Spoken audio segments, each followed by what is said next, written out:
Hello there, Aquarius. Welcome to your reading. I've got some really interesting images that came through. So bear with me. First of all, I see this warrior couple. They're wearing what looks like medieval style, I guess, armor.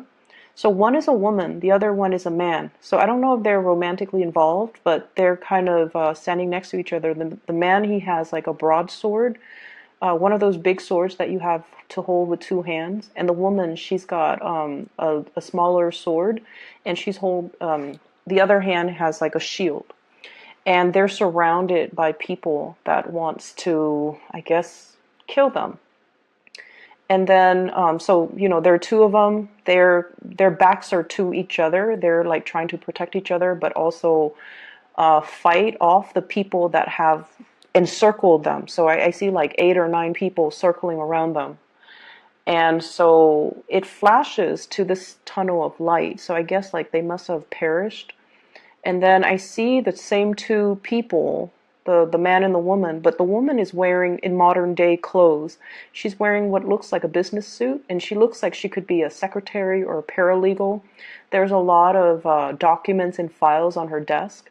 And then she's sitting down at her desk, and the man is standing up, and he's wearing a suit. And he seems to be like her boss or something like that. And he's telling her, he's giving her details about a very, very important case, and then she's taking notes. So right away when I saw this, I almost feel like many of you might be in a relationship where it's a reincarnational, where there might have been, a shared past life situation. And what I feel is there is residual energies from those past lives that are carried over to this lifetime.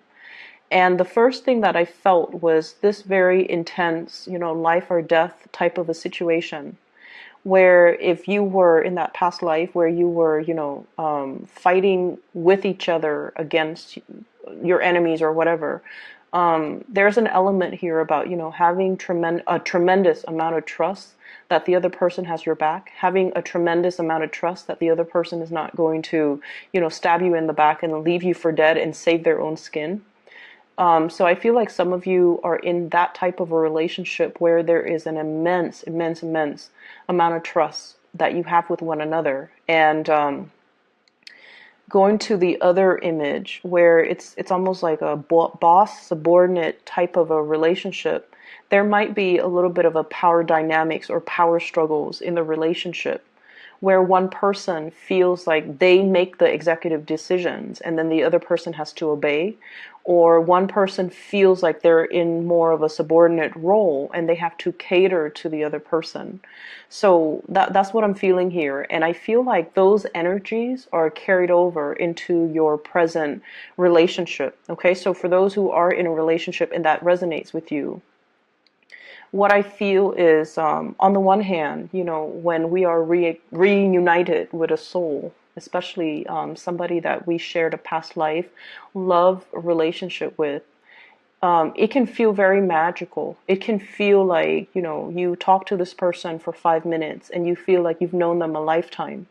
It can stir up a lot of passion and a lot of just indescribable magnetism. It's almost like you're drawn into each other's orbits. Okay?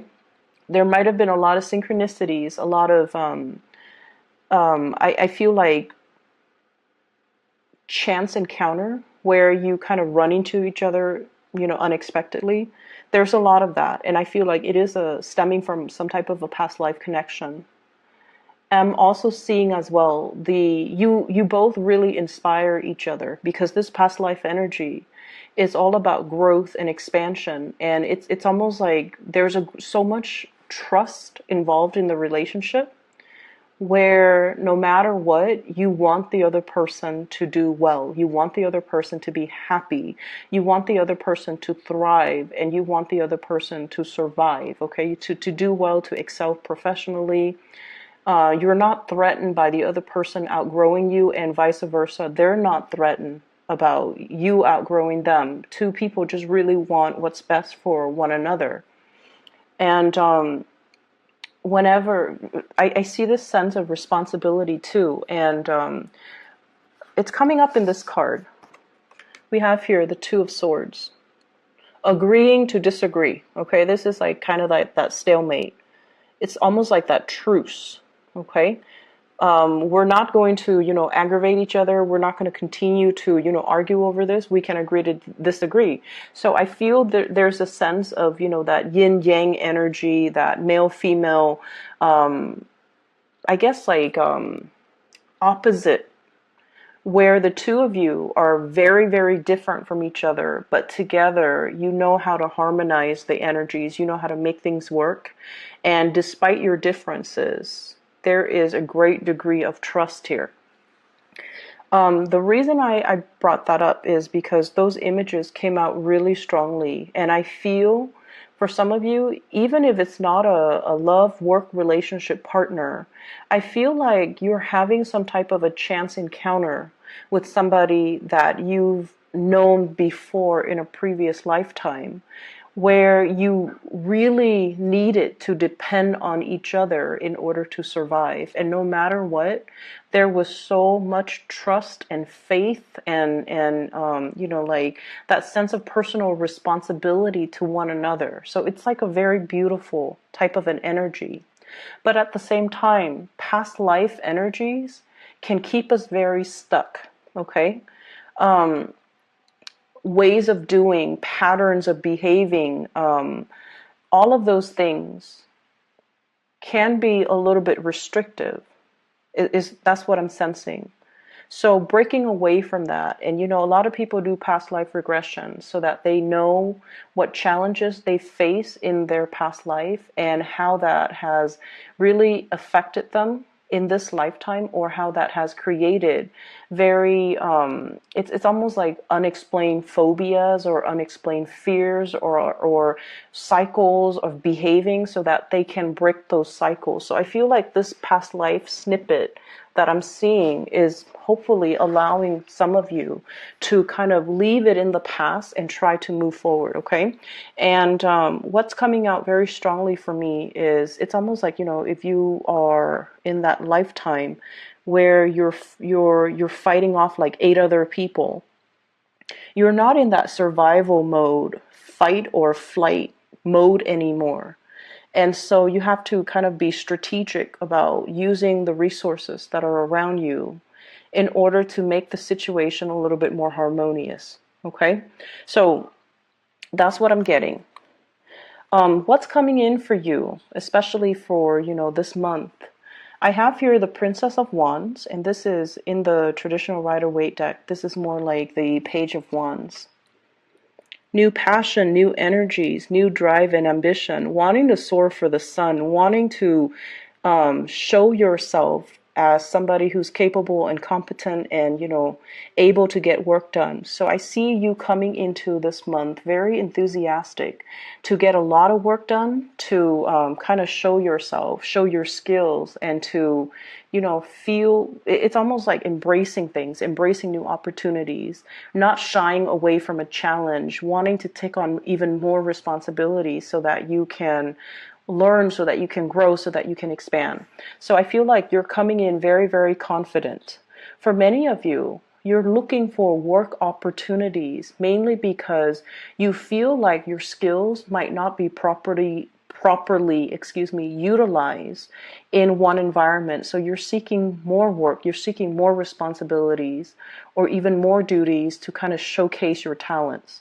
For others of you, you might take on a second job, or you might look elsewhere, mainly because I do feel there is an element here about lacking in financial resources. Okay, so you might have, overspent, you might have overindulged, and this month you're finding yourself a little bit in the red, and you're just like, okay, where can I, cut corners when it comes to my expenses, or where can I make more money so that I am able to make more? So I feel like you're very, very motivated to go to work, if anything, to increase your financial earnings, okay? I see many of you going through your bank accounts, going through your ledgers, itemizing everything, and then trying to figure out where you can skimp, where you can save up, where you can, cut corners when it comes to your expenses. So a little bit of fears when it comes to your finances, when it comes to moving money around from the savings account to the checking account and things like that. I see a lot of that coming in for this month, and I see you itemizing to figure out, if, for example, if you're contemplating a move, how much is that going to cost? How much is it going to cost for a new house, a new apartment, and especially to renovate or even to arrange, I'm seeing, and also like buy new furniture. So I feel like you're itemizing everything. You're putting things up for sale. You're cleaning and decluttering your environment. There's a little bit of stress coming through for this month. I feel like there's a lot of electronic communication coming back and forth. So I feel many of you are putting things up for sale, or you are doing something where you're selling things electronically and you have a lot of buyers. Okay, so like they're coming in and asking you, like possibly even reducing the price. Can you, rather that, so for example, if you're selling something for $50, they're like, can you give it to me for $40? So there's this constant back and forth.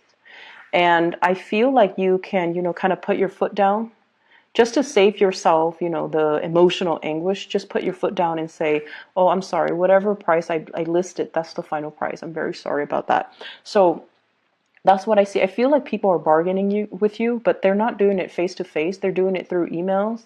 And it just seems like it's a drawn out process. So they would ask you a question, and it's not until the next day that you respond to them. And then the next day they respond to you. So it feels like it drags on for more than a week when you just want to get these items out of your space.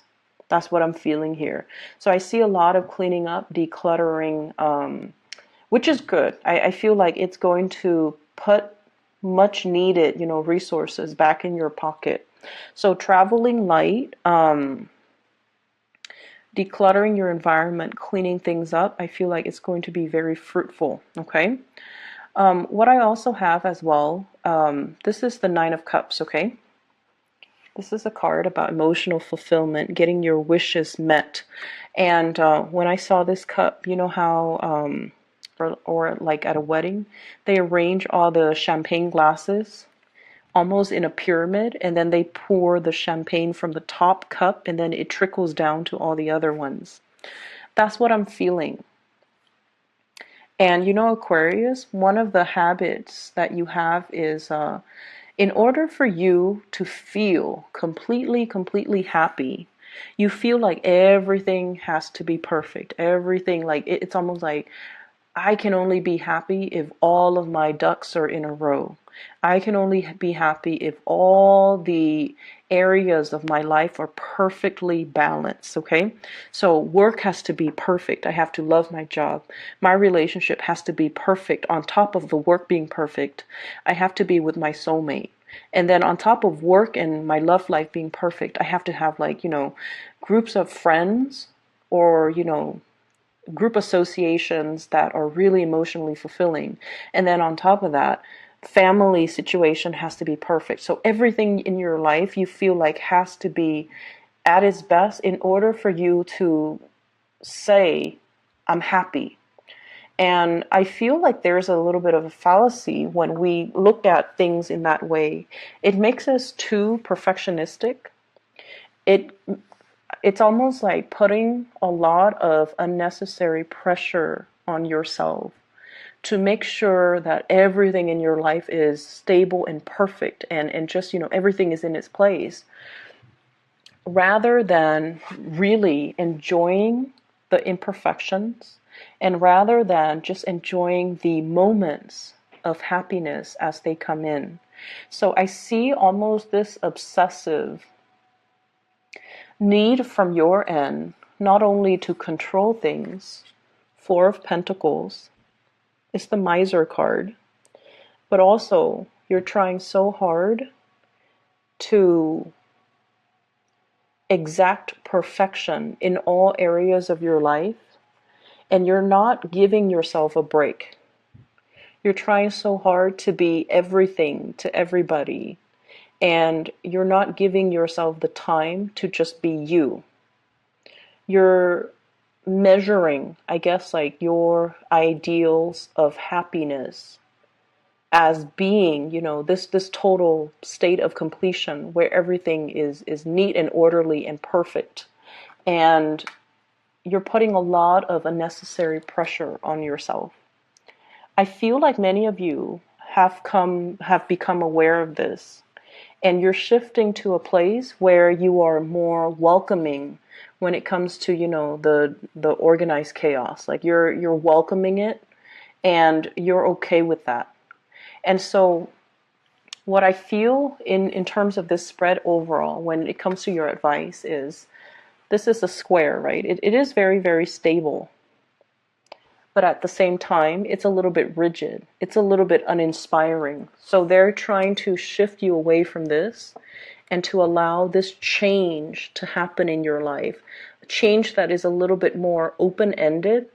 Change that is also a little bit more like organic. Okay? So not seeing things as this four corners and everything has to have a place, and it's building things up like one by one, and needing to itemize everything. They're telling you to kind of allow the process to organically unfold and to work from a space where you're, I want to say, allowing the universe, I guess, to take over. What I really like about this card, and this symbol of Jupiter. Jupiter is the planet of luck and expansion, okay? And so you're being helped along the way, and it's to kind of allow you to take a step back, not try to control everything, and just let things unfold in a timely manner, okay? In a timely manner that is divinely guided, okay? So aside from that, the other thing that I'm picking up here is let's talk about the relationship partner or whoever it is that is heavily on your mind that you are thinking about. We have here the Eight of Wands. This is a very non-traditional deck, okay? And what I feel is, for some of you, the Eight of Wands is, the fast, swift communication. In this deck, the energy is a little bit different. You're dealing with somebody who communication between you and this person can be a little bit contentious and can be a little bit jarring. Going to back to what I mentioned before about, the situation where the two of you might not really see eye to eye on many, many things. The two of you as well, and I do see as well, a lot of people in same-sex relationships in this spread as well. And despite being the same gender, there are just a lot of differences between the two of you, where you might have different cultural upbringing. You might have different religious beliefs. You might even have different ways in which you look at relationships and parenting. And, one person might want children, the other person might not. One person is a homebody, the other person is very adventurous. So I see this opposition between you and the other person. But for whatever reason, the two of you have very similar values. Okay? And that's what's weird about it, because let's say a value of yours, Aquarius, is, let's just say, for many of you at least, okay, it's almost like doing things to the best of your capabilities, okay? The person that you're dealing with, they have the same values as well. And because of that, on a values basis, things work out well, despite all the differences. Okay, and then let's just say another value of yours is, working really, really hard. Okay, so for example, if your boss gives you an assignment and they're like, I need this by the end of the day, even if you have to, stay very, very late in order to get it done, once you tell somebody you're going to get it done by the end of the day, you're going to get it done. So even if you have to stay behind, you still will do it. And even if you can, finish it by like 5 p.m., close of business day. But if the quality is lacking, you don't mind staying behind to perfect it and to make it the best that it can be before you submit it. And I feel like your partner has the same type of mentality. And when two people have the same types of values, it basically means that despite all the differences, despite all the ideological, clashes, despite the religious differences, despite the cultural differences, things can still work because you have the same values. And that's what I'm seeing here. I see for some of you, your happiness, and this is something you're very afraid of. I see for some of you, you feel like your happiness has to come at somebody else's expense. And I don't know why that is, okay? So it could be you want your partner to chip in and do a lot more than they're doing. But at the same time, you feel guilty about asking. It's almost like some of you are, once again, running yourself ragged, trying to be so perfect, trying to keep the house afloat, trying to keep your professional life moving, and trying to, keep the kids clean and fed and clothed and, put to bed. And then trying to balance out, making the time to see all of your friends. You're running yourself ragged, trying to keep everything afloat. And you want your partner to chip in, but you also understand that your partner as well, because of this values, your partners are also like you. They're trying to get things sorted out and moving along in their life. And you feel like, I really need you to step in and help me. But is it selfish for me to ask this of my partner? Of course, it's not selfish for you to ask, but you feel that way. And so your happiness does not have to come at anybody's expense. I feel like that is a mentality or a false paradigm that you're taking on because you're so self-sufficient most of the time that you feel it shows weakness or it shows a lack of being able to be on top of things when you have to ask somebody for help. Okay, and I feel like it is within your right and it is something that you deserve. You have to be able to be open and honest with your partner. So it's okay to ask for help. And then this image about your happiness is coming at somebody else's expense. So I have here 9 of Swords and then 9 of Cups, trading one for the other. Some of you might be in a relationship with somebody who is already in another relationship. And if they were to leave that person in order to be with you, because like I said, there's some type of a past life energy here. It is really, really strong. So they're feeling this draw or this really magnetic, almost like electrifying lightning bolts. Okay, electrifying pull towards you. And you feel like my happiness is coming at somebody else's expense. They have to leave somebody in order to be with you. And there's a lot of guilt about that because with the Aquarius person, you don't want things to happen at anybody else's expense. You feel like it's not fair and you feel almost like, yes, you want this, but at the same time, you would feel really, really bad that somebody else is losing out on something in order for you to win something. That's what it feels like to me. So I see this inner conflict within you about not accepting something that you really, really, really want because it's coming at the expense of somebody else. Okay? The person that you're dealing with, I have here the Moon. A really strong, almost like telepathic, mutual understanding between two people where emotionally you're definitely on the same page. This is a really balanced card when it comes to the imagery in this deck. It's almost like long distance, and despite the distance, the two of you are still very, very much spiritually connected. Okay, and once again, this is a very, very strong past life type of a connection that I'm seeing here, where there's a big sense of responsibility, not wanting to hurt one another, not wanting, it's like a mutual understanding where we have each other. And then I also feel like the communication might oftentimes be a little bit um,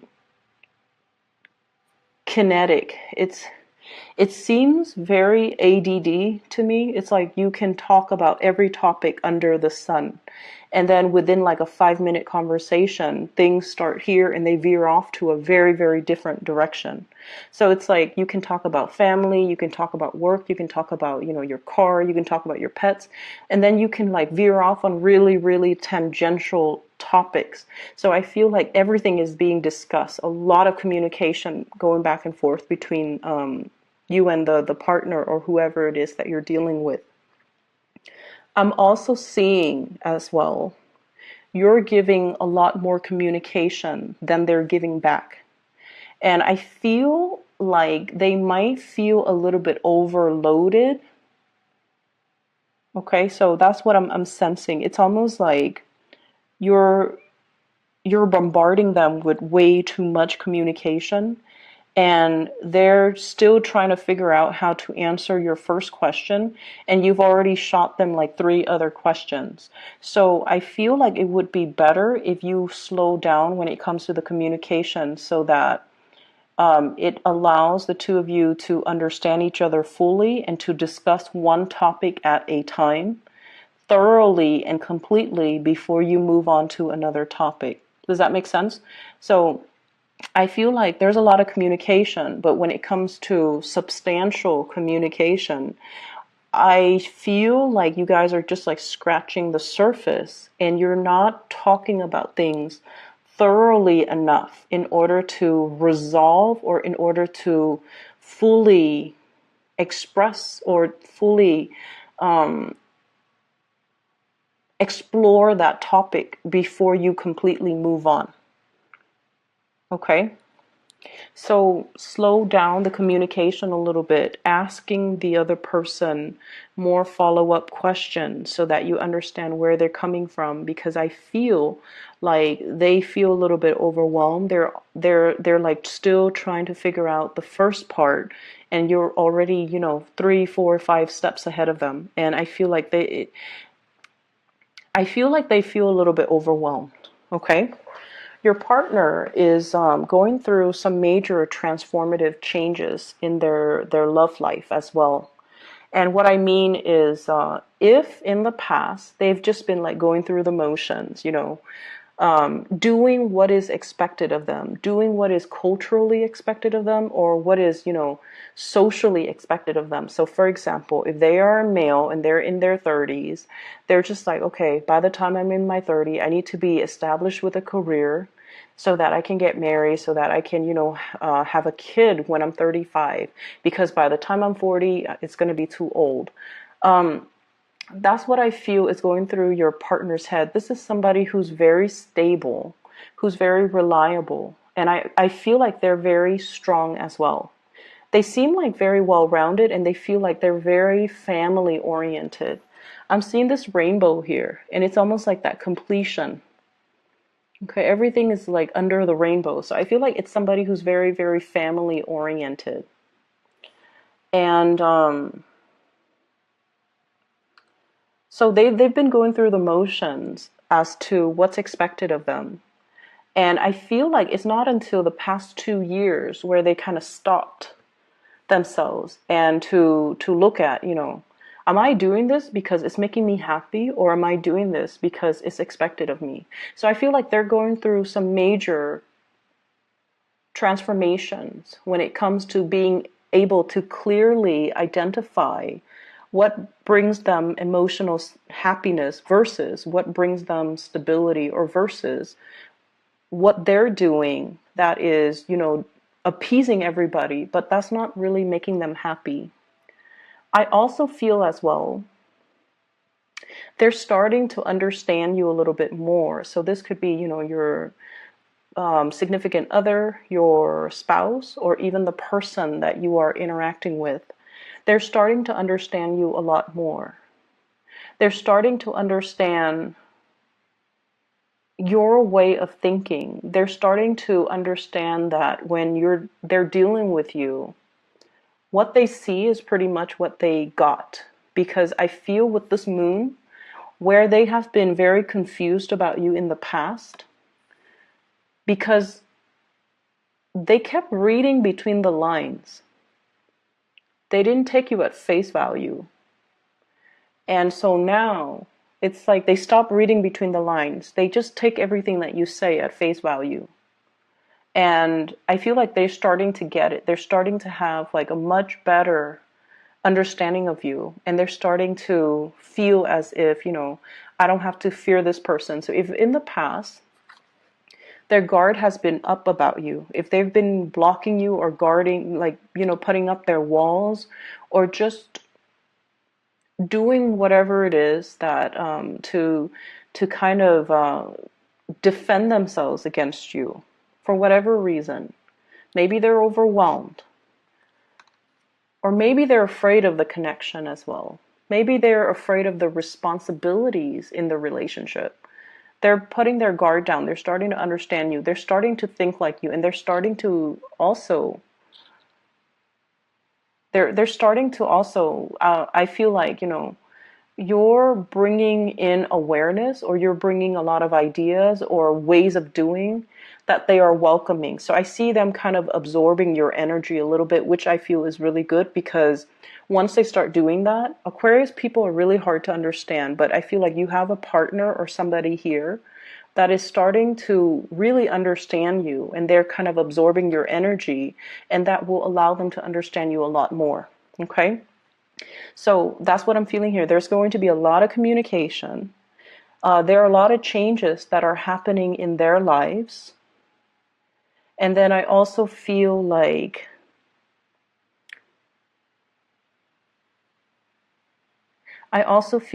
whatever has been troublesome or problematic about the communication in the past, now there is some type of it's almost like a peace offering here. A peace offering, okay, a stalemate. We don't have to fight. We can agree to disagree. But I feel like they're taking more of your energy with the suit of swords, and they're starting to understand you. Moving forward for this month at least, I feel like you have to be easier on yourself. I feel like you need to kind of embrace new opportunities and new energies, especially when it comes to, fun, socializing, and just, going out. I feel for many of you, don't keep yourself cooped up in the house out of fear of, seasonal depression. Get yourself a lot more physically active, okay? So I'm going to leave it at that, Aquarius. I hope the reading is helpful for you guys. I do wish you the best, okay? Take care. Oh, and one last thing. I am no longer giving private readings. So for those of you who are still emailing me, I guess you might not have heard the announcement last month, but I'm no longer doing private readings. So if you are interested in a private reading, I've put down a link in the description box for a psychic. Her name is Bridget. She is phenomenal. I highly recommend her. If you haven't already, please book an appointment with her. She is amazing. And I've used her services in the past, and I highly recommend her. So if you would do that, click on the description box click on the link in the description box, excuse me, and her scheduling website is right there. Okay, I'll talk to you soon.